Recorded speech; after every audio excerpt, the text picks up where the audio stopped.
गेल्या 3-4 दिवसांपासून live in रिलेशनशिपमुळे झालेल्या गुन्ह्यांची संख्या वाढली आहे।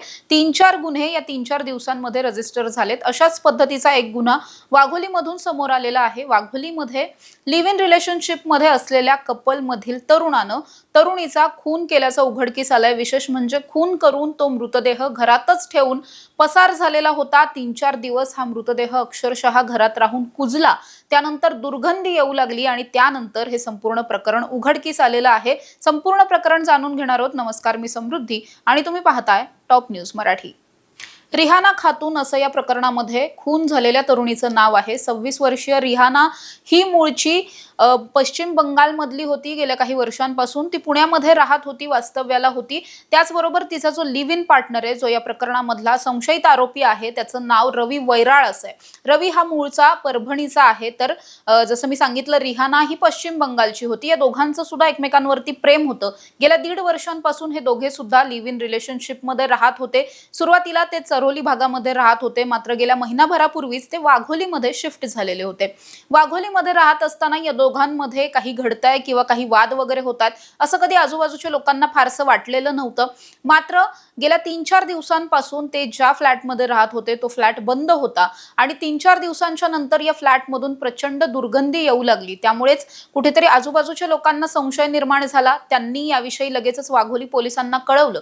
पोलिसही घटनास्थळी दाखल झाले। त्यांनी दरवाजा तोडून आतमध्ये जेव्हा प्रवेश केला त्यावेळेस रिहाना खातून हिचा अर्धवट कुजलेल्या अवस्थेतला प्रचंड दुर्गंधी सुटलेला मृतदेह त्यांना आढळून आला आणि त्यानंतर मुळात रिहाना बरोबर काय घडलं याचा तपास सुरू झाला। सुरुवातीला तपास करत असताना पोलिसांना असं निदर्शनास आलं की ही जी तरुणी आहे ती एका तरुणाबरोबर लिव्ह इन रिलेशनशिपमध्ये राहत होती। त्यामुळे दोघांचे सुद्धा नंबर ट्रेस करण्याचा प्रयत्न झाला। त्यावेळेस दोन्ही फोन स्विच ऑफ लागत होते, म्हणजे रिहानाचा सुद्धा आणि रवीचा सुद्धा। त्यामुळेच रवीवरती संशय जास्त बळावला। मात्र तांत्रिक तपासाच्या माध्यमातून पोलिसांनी हे निष्पन्न केलेलं होतं की रवी हा सध्या परभणीमध्ये आहे।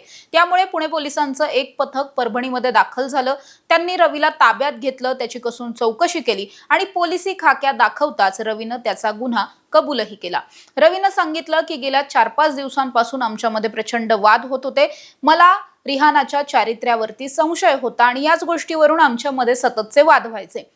मात्र गेल्या 3-4 दिवसांपासून असं घडलेलं होतं की रिहाना जी आहे ती रवीला अशा पद्धतीच्या धमक्या देत होते की जर तू मला सोडून दिलं नाहीस किंवा तू मला सोडून गेला नाहीस तर मी काही मुलांना सांगून तुला मारायला लावेल, अशा पद्धतीच्या धमक्या ती देत होती। आणि या सगळ्यालाच कंटाळून त्या दोघांमध्ये जास्त वाद होत होते आणि याच सगळ्या वादातून म्हणजे रिहानानं जी काही धमकी दिलेली होती ती रवीला अजिबातच आवडलेली नव्हती। त्याच्या डोक्यात राग गेला होता।